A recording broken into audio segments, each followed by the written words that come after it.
네, 윤수민 기자와 열랑야랑 시작합니다. 첫 번째 주제 보겠습니다. 그래, 최상병 사망 사건 관련해서 이 대통령의 경로설 얘기가 계속 나오는데 무슨 얘기예요? 네, 경로가 죄인지를 두고 여야가 팽팽하게 맞서고 있는데요. 최상병 사망 사건 수사 과정에 대통령이 경로한 게 수사에 영향을 미쳤느냐, 이게 핵심입니다. 민주당은 경로 자체가 죄라고 보고 있습니다. 대통령의 경로 때문에 이 모든 문제가 불거진 것 아닙니까? 대통령이 크게 화를 냈다는 사실만으로도 일선 부처에는 엄청난 압박이 되었을 것입니다. 경로와 관련된 구체적 지시가 뒤따랐다면 명백히 직권남용죄를 피할 수 없을 것입니다. 경로한 것 자체가 외압이고 직권남용죄다. 국민의힘은요? 네, 경로한 게 죄는 아니라는 입장입니다. 성일종 국민의힘 사무총장, 경로한 게 죄인가 군 통수권자로서 당연히 할 수 있는 이야기라고 주장했습니다. 또 대통령의 경로가 본질이 아니라는 반박도 나왔습니다. 애꿎은 우리 젊은 장병의 죽음이 아니라 그 죽음 이후의 수사 과정의 수사 보고서, 본질이 아닌 격가지를 일부러 침소봉대해서. 그래서 경로가 죄예요, 아니에요? 네, 일단 법조계에선 이 대통령 경로를 확인하더라도 그것만으로 직권남용죄 적용은 어렵다라는 의견이 우세한데요. 경로한 뒤에 구체적인 지시를 했는지 여부가 확인되어야 한다는 겁니다. 네, 다음 주에 보겠습니다. 자, 한동훈 전 위원장 이달 초에 좀 화제가 됐던 사진인데 비하인드가 있어요?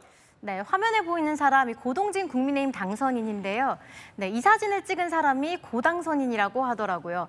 잠행 중이던 한 전 위원장 자택 근처의 한 식당에서 포착되며 화제가 됐죠. 근데 저 사진을 뭐 흔히 갤럭시 신화로 알려진 고 당선인이 있었던 거예요. 네, 고당선인 한 전 위원장이 영입한 인물인데요. 선거 이후인 5월 초 만났다고 합니다. 마침 한 전 위원장 고당선인이 당선된 강남병의 지역 주민이기도 하죠.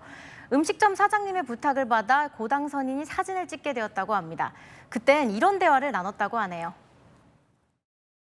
얼마 전까지만 해도 잠시 쉬어야 되는 시간이었고 같이 식사를 한번 했어요. 당분간 휴식을 좀 취하는 게 좋지 않냐, 그런 이야기를 좀 나눴습니다.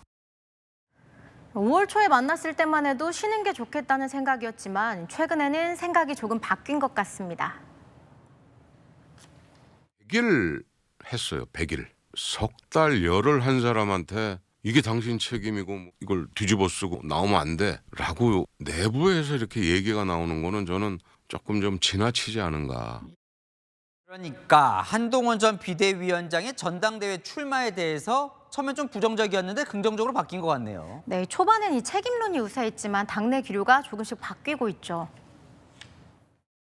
출마를 못할 건 아닌 것 같은 게 민주당에서 이재명 대표는 대선 참패의 가장 큰 원흉 그 자체잖아요.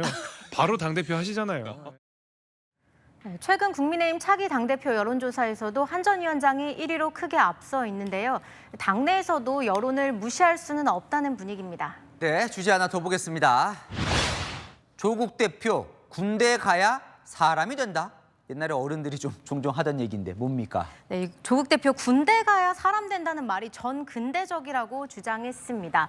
얼차려봤다 사망한 훈련병을 거론하면서 이런 방식이 시대에 맞는지 의문스럽다고 비판한 겁니다. 군부대 관련 사고가 나니까 이제 그 부분을 겨냥한 거군요. 네, 이 발언을 두고 남성 위주 커뮤니티에선 이 조국 대표의 군복무 이력까지 재조명하고 있는데요. 조 대표 학사장교 제도로 6개월만 복무했습니다. 이를 두고 6개월 복무하고 그런 말 할 자격 있냐, 또 특검할 거냐 이런 비판과 시대에 맞는 말 한다는 옹호도 나오고 있습니다. 네, 이 논쟁으로 번졌는데 군 복무가 원래 좀 예민하죠. 네, 정치권에선 조 대표가 국가 안보에 대해 늘 이 쓸모가 없다는 식으로 말한다는 질타도 나왔는데요. 전효옥 전 의원, 군대와 안보는 조 대표의 먹잇감이라고 지적했습니다. 군부대 사고 때마다 소모적인 논쟁 반복하기보다는 근본적인 해결 방안을 찾아야 하지 않을까요? 네, 지금까지 열랑야랑이었습니다.